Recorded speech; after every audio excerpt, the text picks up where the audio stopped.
Fin des travaux de renforcement des capacités des professionnels du secteur avicole.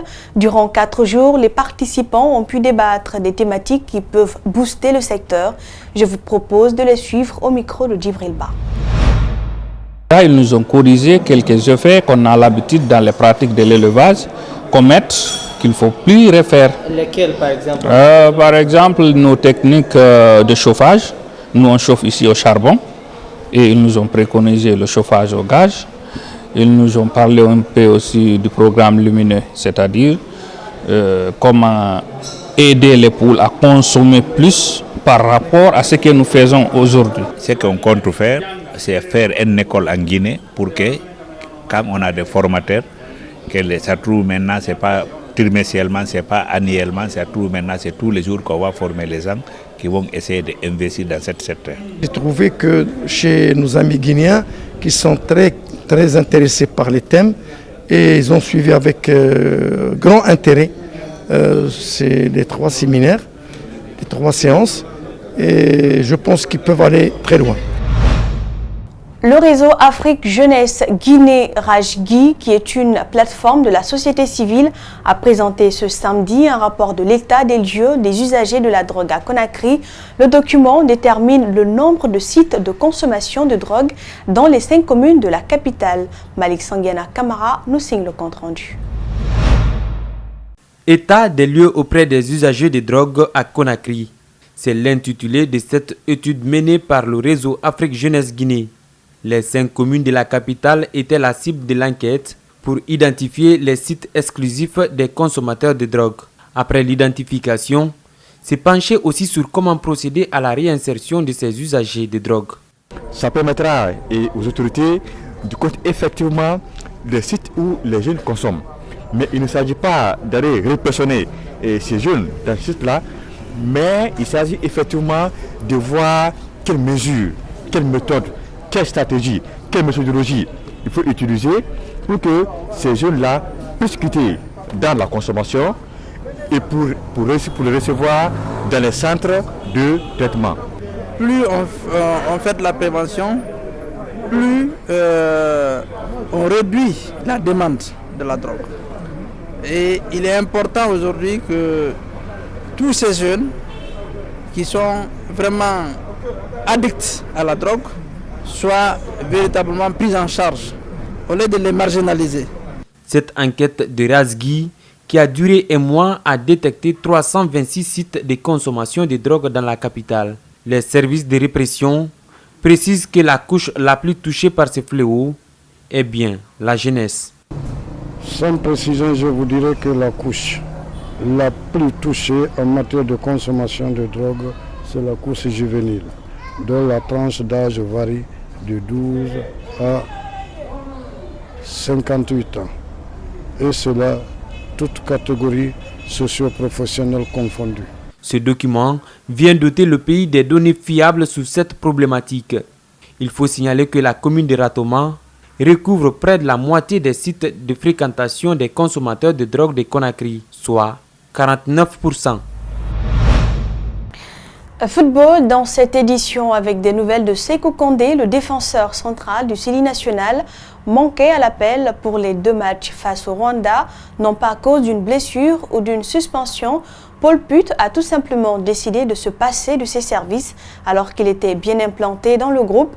Une non-sélection que le joueur de Châteauroux ne comprend pas, mais cela ne l'empêche pas de garder la foi.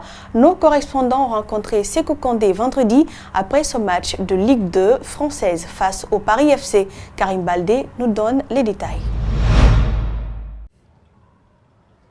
Pilier dans son club, mais absent de la sélection. Sékou Kandé s'est rapidement adapté à la Ligue 2 française dans son club de Châteauroux, situé dans le centre de la France. Mais malheureusement, le défenseur de 26 ans n'a pas été appelé par Paul Put pour la double confrontation de la Guinée face au Rwanda. C'était la semaine dernière. Alors nous sommes allés le voir juste après son match disputé en club face au Paris FC. Déçu forcément de ne pas avoir été appelé, mais il reste quand même confiant pour l'avenir. Écoutez-le.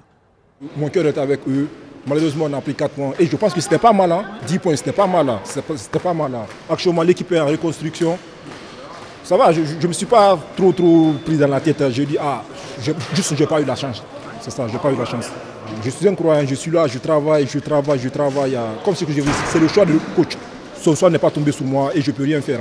C'est son choix. C'est lui le boss, c'est lui tout, c'est lui le président, c'est lui le boss. C'est ça, moi je ne peux rien dire. Si je prouve comme aujourd'hui ou les matchs à venir, si je prouve, il m'appelle, c'est bon. S'il ne m'appelle pas, je continue à bosser encore parce que bientôt la CAN. Réaction recueillie au micro de Louis Decroix juste après le match nul de son club face au Paris FC. Ça ne restera pas le match du siècle ici au Stade Charletti, mais en tout cas, le défenseur est content d'avoir pris ce point alors que son club peine depuis le début de la saison. Ici Karim Baldé avec Louis Decroix à Paris pour Espace TV. En interactualité, depuis 20 ans, seuls des soldats, des réfugiés ou des rebelles se hasardaient à la frontière entre les frères ennemis de la Corne de l'Afrique, Éthiopie et Érythrée. Mais avec la normalisation de leurs relations, l'ancien No Man's Land désertique est aujourd'hui frémissant d'activité. Suivez. Pendant 20 ans, ce poste frontière était déserté. Aujourd'hui, des bus et des camions font la queue pour traverser. En juillet dernier, l'Érythrée et l'Éthiopie ont signé un accord de paix après 20 ans d'un conflit latent. Depuis l'ouverture de la frontière, le nombre d'Érythréens fuyant le régime répressif de leur pays a triplé. Nebat Zerea est parti avec ses 3 filles. Je ne pouvais pas fuir avant parce que j'avais moins de 20 ans. Il faut avoir 30 ans pour pouvoir quitter le pays. Donc je n'avais pas le choix, je devais attendre. L'Érythrée a l'une des économies les plus faibles d'Afrique et l'un des pires bilans du continent en matière de défense des droits de l'homme. La majorité de la population n'est pas autorisée à quitter le pays et n'échappe pas au système de conscription obligatoire et illimitée. Certains fuient le pays, mais d'autres viennent juste découvrir Zalambessa avant de repartir chez eux la nuit tombée. Je suis très surpris. Je ne m'attendais pas à un tel niveau de développement. C'est très surprenant, mais je suis heureux. Les camions affluent dans les deux sens. À Senaf, une ville érythréenne située à 23 km au nord de la frontière, les commerçants éthiopiens viennent par bus pour amener au marché tout ce qu'il est possible de vendre pour le plus grand bonheur des Érythréens. Nous avons tout ce que nous n'avions pas auparavant, du plus petit produit au plus gros produit. Des choses que nous n'avions pas avant viennent de Mekele et Adigrat. Les commerçants éthiopiens sont toutefois inquiets.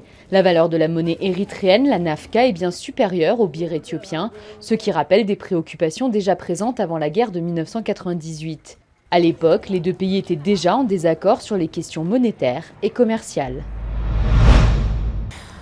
Des milliers de Britanniques des 4 coins du Royaume-Uni manifestent à Londres pour réclamer un référendum sur l'accord final sur le Brexit issu des négociations entre Londres et Bruxelles. Suivez.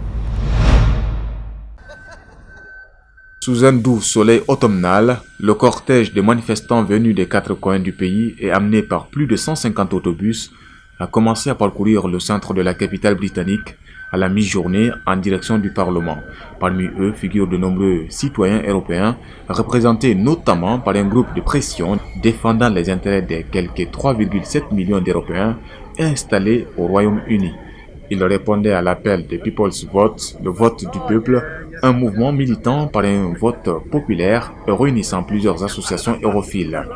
Lors du dernier défilé de ce genre, en juin, environ 100 000 personnes s'étaient rassemblées et les organisateurs espèrent bien dépasser ce nombre avec la manifestation la plus grande et la plus brillante jamais organisée en faveur d'un tel scrutin. Je vous l'annonçais, à Ciudad Hidalgo, le jour se lève sur le pont frontalier entre le Guatemala et le Mexique, où des milliers de Honduriens ont passé la nuit. Les forces de l'ordre mexicains bloquent l'entrée de ces migrants qui ont forcé le passage à un poste frontière guatémaltèque dans l'espoir de rejoindre les États-Unis. Certains tentent donc de rejoindre la rive mexicaine à bord d'embarcations de fortune. Suivez. Des milliers de migrants honduriens sont toujours bloqués par les forces de l'ordre mexicaines samedi 20 octobre, après avoir forcé la frontière entre le Guatemala et le Mexique dans l'espoir de rejoindre les États-Unis. Ces migrants qui convergent depuis plusieurs jours dans la ville frontière de Tecoloman, au Guatemala, ont enfoncé vendredi après-midi une clôture métallique du poste frontière guatémaltèque. Ils ont ensuite progressé jusqu'à un pont frontalier où des forces anti-émeutes mexicaines leur barraient la route en attendant qu'ils puissent être reçus à tour de rôle pour entamer des formalités administratives. Voilà comment s'achève cette édition d'information. Merci pour l'attention. Bonne suite de programme sur Espace TV.